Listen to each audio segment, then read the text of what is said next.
Nueva Vizcaya PNP patuloy na nagsasagawa ng relief at rescue operation para sa mga pamilyang nasalanta ng Bagyong Uwan.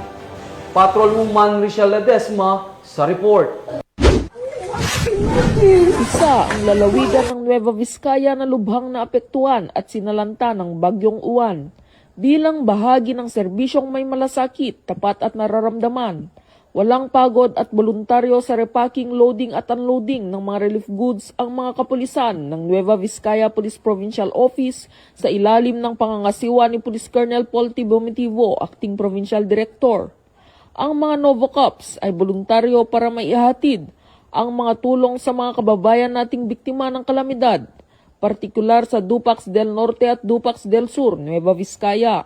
Katuwang nila ang mga empleyado ng Provincial Disaster Risk Reduction and Management Office at iba pang men in uniform mula sa ibang ahensya at mga volunteers.